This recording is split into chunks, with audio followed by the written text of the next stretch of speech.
Azakazaka anaty natiora trail ny bity ho tanterahana ny 20 jona izao ity hetsika azakazaka sady miendrika fizahan-tany ny fialamboly izy ity kanefa ny fanaovana asa soa ihany koa nisy ary ny fiaonana tamin'ny mpanao gazety nataon'ny zareo mpikarakara tamin'ny herinandro ity na ampahafantarana misy kokoa ny fisozotry ny hetsika amin'izay 7 ny volana jona izay.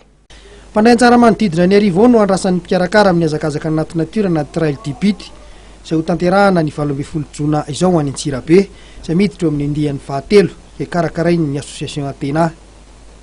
Mizara telo ny faninanana izay afaka hisafidianan'ireo mpifaninana arak'izay mety aminy. Ny voalohany dia ny azakazaka 30 km namakivaky tendrombohitra izay natokana ho an'ny mpiazakazaka lahy sy vavy mihoatra ny 20 taona. Ny faharoa dia ny 12 km izay afaka andraisan'ireo mpiazakazaka zandry ny 14 taona ny miakatra ary ny fahatelo dia ny azakazaka 2 km izay natokana ho an'ny ankizy. Araka ny nambaran'ny mpikarakara dia efa misokatra ny fisoratana anarana ary farana ny 12 ny volana May ho avy izao. Ny trail du bity moa zany dia événement izay organisen'ny association Atena Madagasikara atao mba hanangonana vola zany hikarakarana ny ankizy izay miady amin'ny fanjakan-tsakafo. Tsara fantatritsika fa ny toana malnutrition ao amin'ny région Vakinankaratra dia 65%.